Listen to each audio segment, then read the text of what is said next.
Bonjour à toi. J'avais publié une vidéo sur la théorie polyvagale. Si tu ne sais pas ce que c'est, je vais te remettre la vidéo en barre d'infos. La science de la sécurité et de l'engagement social. Comment connaître l'état de notre système nerveux? Comment l'être humain réagit face à la sécurité, face au danger, selon les trois principes de la théorie polyvagale. C'est ce que nous allons voir aujourd'hui dans la partie 2 sur cette fameuse théorie. Je suis Zeynab, je suis thérapeute dans le trauma, le transgénérationnel, facilitatrice de breathwork et mentor en spiritualité. Aujourd'hui, je t'invite à te plonger dans cette théorie merveilleuse que j'adore et qui change la donne en matière de thérapie. Elle a été développée par Stephen Porges et c'est un modèle neuroscientifique qui explore la relation entre le système nerveux autonome, ou qu'on appelle SNA, et notre comportement, nos émotions, nos relations. En gros, comment on réagit face à l'environnement extérieur, en particulier en termes de sécurité et de danger. Le nerf vague, qui est aussi appelé nerf pneumogastrique, c'est le 10e nerf crânien. C'est un nerf mixte qui est composé de fibres nerveuses, motrices, sensitives et végétatives, et il innerve presque tous les organes. Poumons, foie, intestin, cœur, rate, etc. Il est essentiel pour le fonctionnement du système nerveux autonome et il joue un rôle clé dans la régulation de nombreuses fonctions vitales. En anglais, il s'appelle The Wanderer, donc celui qui va wander un peu partout, qui vagabonde un peu partout. Donc juste un petit rappel bref anatomique. Donc tu as le système nerveux, duquel tu as système nerveux central avec la moelle épinière et l'encéphale, et le système nerveux périphérique, qui est composé du système nerveux somatique et du système nerveux autonome. Et ce qui va nous intéresser aujourd'hui, c'est le système nerveux autonome. Et le système nerveux autonome est composé du fameux système nerveux parasympathique, du système nerveux sympathique et du système nerveux entérique dont on ne va pas parler aujourd'hui. Donc on va vraiment parler du système nerveux sympathique et parasympathique et la théorie polyvagale, la théorie de Porges, vraiment se base sur cette partie-là. Avant cette théorie, la réponse au stress était expliquée comme étant un équilibre entre les deux branches du système nerveux, à savoir le sympathique, qui était la pédale de l'accélérateur, qui te permettait de répondre à un agresseur, à une agression en face, en mobilisant tes ressources pour soit fuir ou combattre. C'est le fameux fight or flight. Donc, je fuis ou je combats. Il va mobiliser notamment les hormones slash neurotransmetteurs CAN, donc cortisol, adrénaline et noradrénaline. Donc avant, donc, il y avait cette pédale de l'accélérateur qui était le système nerveux sympathique, et de l'autre côté, il y avait le système nerveux parasympathique qui était la pédale du frein, qui va permettre un retour au calme après un pic de stress. C'est la voie du nerf vague. Ok, donc on avait deux choses. On avait l'accélérateur sympathique et parasympathique qui était le frein. Mais la théorie polyvagale a apporté de la nuance parce qu'elle a découvert, donc elle explique que le nerf vague ouvre le chemin non pas à une, mais deux voies de réponse parasympathique. En effet, la troisième voie, pardon, est celle qu'on va appeler vagale dorsale, qui va permettre l'immobilisation en cas de danger. Ce qu'il faut que tu saches, c'est que la question principale de ton système nerveux est la suivante. Est-ce que je suis en sécurité? Ton système nerveux, il va scruter ton environnement extérieur et intérieur toute la journée pour répondre à cette question. Est-ce que je suis en sécurité? Et en fonction de la réponse à cette question, une des branches va s'activer. Il va soit t'amener dans la connexion ou bien dans la protection, selon deux protections possibles. Fight-flight ou bien immobilisation. Concrètement, les branches qui vont s'activer, donc tu as ton SNA, il fait le radar, il te dit est-ce que je suis en sécurité? Et en fonction de la réponse qu'il a, il va soit activer la branche sympathique qui n'a pas changé depuis le début, qui est celle du combat, fuite, la branche parasympathique dorsale, donc le vagal dorsal qui est je m'immobilise ou je fige, et enfin la branche parasympathique vagale ventrale, qui est celle du bien-être, de la sécurité et de l'engagement social. Je te parle de tout cela dans l'épisode précédent, donc la partie 1 de la théorie polyvagale, que je t'invite vraiment à voir et que je le mets en barre d'infos. Aujourd'hui, je vais avancer un petit peu dans cette théorie en te parlant des trois principes fondateurs de cette théorie et je vais essayer de vulgariser un maximum pour que tu comprennes, pour que ce ne soit pas trop technique et pour que ça reste intéressant pour toi. Le premier principe fondateur de cette théorie, c'est la hiérarchie des États. Donc selon Porges, les États vont s'activer selon un ordre prédéfini en fonction du danger perçu. Il va y avoir tout d'abord le système vagal ventral. Donc, on va privilégier la connexion. Peut-être une réponse à l'amiable si quelqu'un vient nous attaquer. Elle est située au sommet de la hiérarchie et représente la partie la plus récente de notre système nerveux. Elle est récente, mais elle a quand même 200 millions d'années, hein. Mais ça reste jeune en termes d'évolution. C'est ce système-là de vagal ventral qui nous rend humains. Il est associé à la sécurité, à la connexion, à la capacité de se lier à l'autre, de communiquer et de coopérer. Ok? Et si tu ne parviens pas à gérer la situation en vagal ventral, nous allons descendre dans le sympathique et régresser vers un mode de survie. Le système sympathique est âgé d'environ 400 millions d'années et il est connu pour déclencher donc les réponses de fuite ou de combat. Il va préparer le corps à réagir face à une menace perçue et il va mobiliser l'énergie nécessaire pour agir rapidement. Et puis, si le danger perçu est trop important, s'il y a des dangers de mort ou si nous n'avons pas les ressources nécessaires à mobiliser, le système vagal dorsal va rentrer en jeu. Et c'est la partie la plus ancienne de ton système nerveux qui remonte à environ 500 millions d'années. Il fait partie du système parasympathique et représente notre première stratégie de survie dans l'évolution. En cas de danger extrême, quand le combat ou la fuite ne sont pas possibles, ce système va nous pousser à nous immobiliser pour survivre.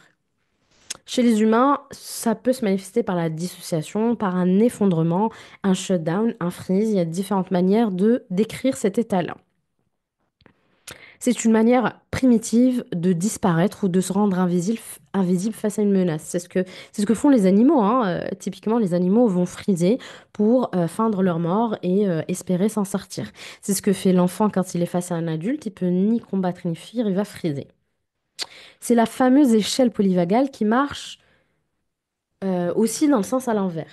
Si tu es dans un état d'immobilisation, donc par exemple tu es petit et tu es dans cet état d'immobilisation et tu es stuck dedans, donc tu es figé dedans, avant de pouvoir partir dans l'état de sécurité qui est tout en haut de l'échelle, tu vas forcément devoir traverser la mobilisation du sympathique.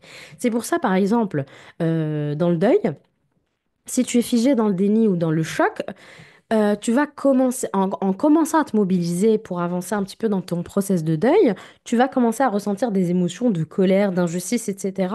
pour ensuite, avec le temps, arriver à un état d'apaisement, d'acceptation et enfin de deuil.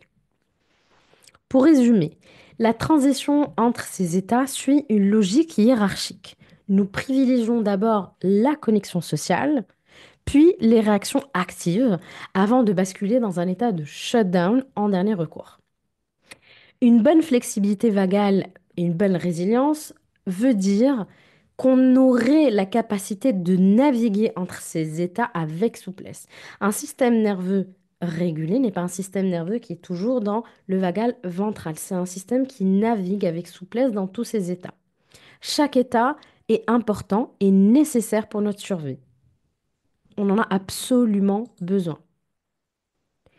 Et une fois la perception du problème passée, eh ben, nous pouvons avancer.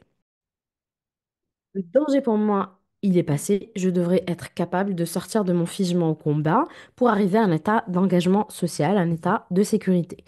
Le problème, c'est quand je suis figée dans un état, comme je disais tout à l'heure, et que je n'ai pas la souplesse de naviguer l'échelle polyvagale. Et c'est là qu'on va mettre en place des outils, des choses pour réguler son système nerveux. La problématique, c'est que parfois il n'y a pas de danger réel, il n'y a pas de tigre qui va te sauter dessus, mais il y a une perception de danger. Et c'est là que je vais te parler du deuxième principe de la théorie polyvagale, c'est la neuroception. La neuroception désigne la capacité inconsciente de ton cerveau à détecter si l'environnement est sûr, s'il est dangereux, s'il est menaçant pour ta survie.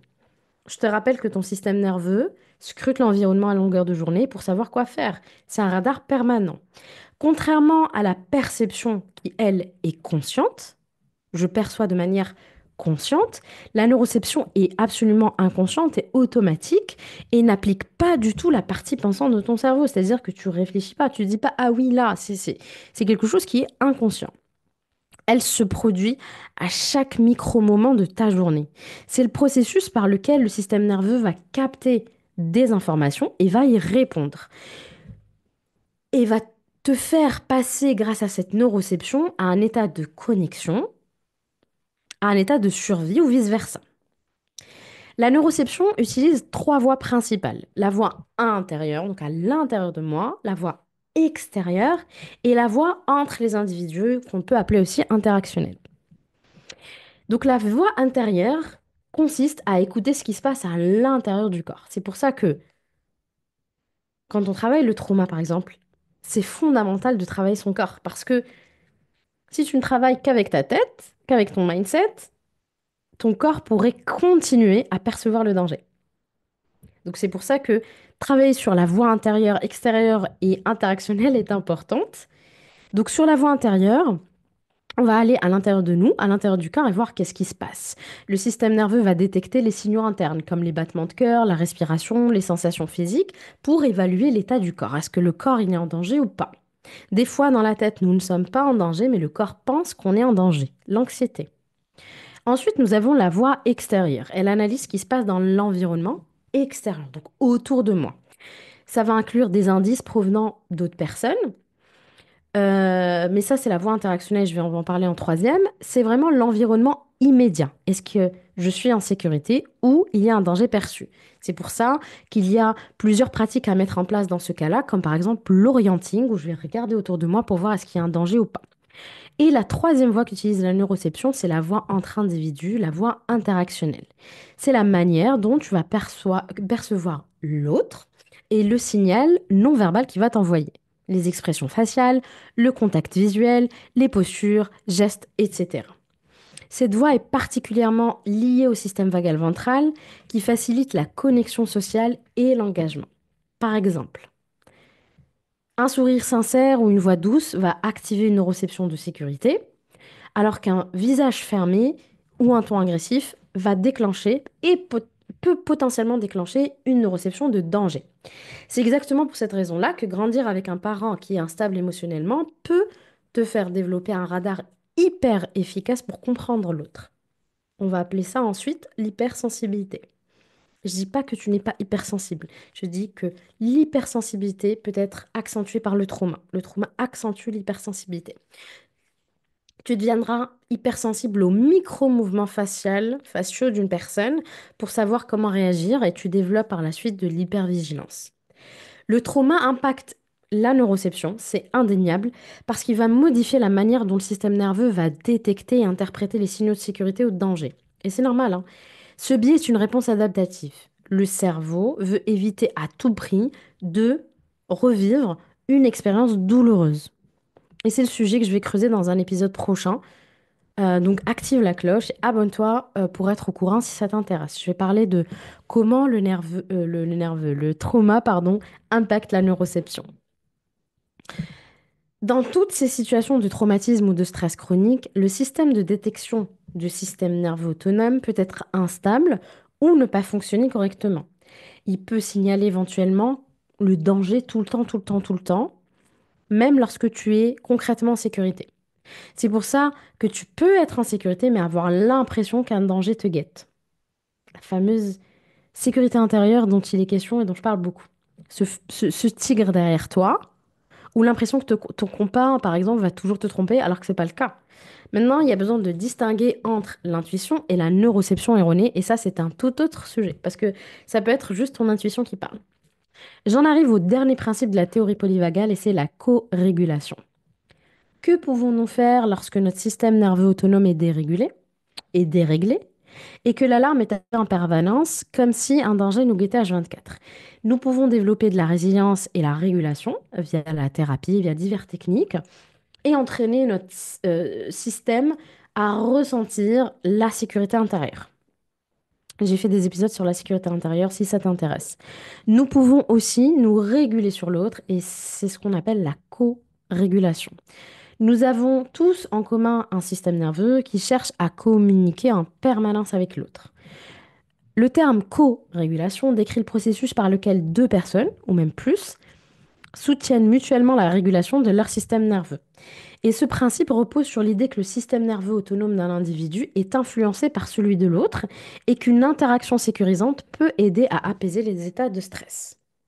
Heureusement, nous pouvons donc réentraîner notre système nerveux pour nous sentir à nouveau en sécurité et le mieux est de le faire avec l'aide d'autres personnes régulées. Attention, si je suis en sécurité, je peux transmettre cet état vagal à l'autre. C'est exactement ce que je fais lors des séances avec mes clients dérégulés. Leur système nerveux, au fur et à mesure de la séance, se régule sur mon propre système nerveux et il se calme et s'apaise. C'est pour ça que, en tant que thérapeute, j'ai l'obligation, le devoir fondamental, obligatoire, nécessaire de réguler mon système nerveux. Attention, deux warnings. Attention au coût énergétique de la corrégulation pour la personne qui va être une ressource externe pour l'autre. Moi, thérapeute, je suis une ressource externe pour mes clients. Cette personne-là, donc ressource, devra trouver ses propres moyens de se ressourcer, sinon on va se vider complètement. Ok? C'est le cas de beaucoup de thérapeutes. Attention. Ça m'arrive aussi, des fois je dois vraiment faire attention. Et deuxième warning, la corrégulation, elle marche dans le sens inverse aussi. Un système nerveux câblé sur le combat ne peut pas t'aider à te réguler dans la sécurité.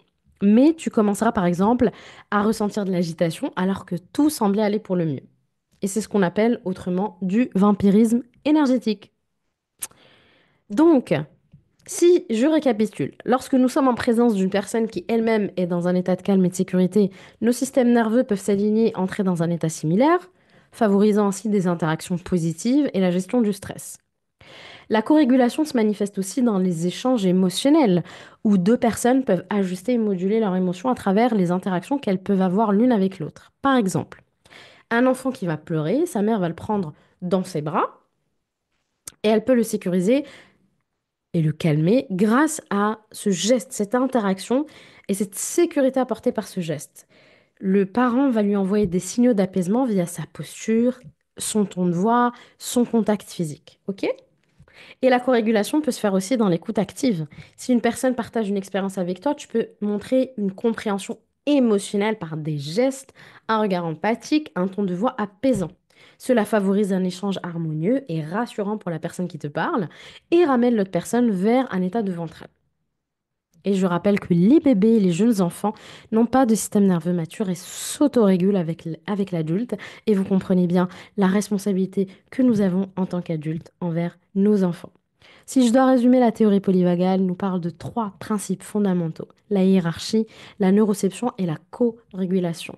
Quand tu comprends tout ça, tu comprends surtout que tes réactions sont poussées par ta biologie et non par ta partie pensante et tu développes de la compassion plus vers toi. J'espère que cet épisode t'a plu. N'hésite pas à le partager à d'autres personnes sur les réseaux. N'hésite pas à liker, à commenter pour faire connaître ma chaîne et me motiver à continuer à faire du contenu parce que ça prend beaucoup de temps. Je le fais avec grand plaisir, mais ça demande beaucoup de temps. Donc, je te remercie par avance de soutenir mon travail. À très bientôt!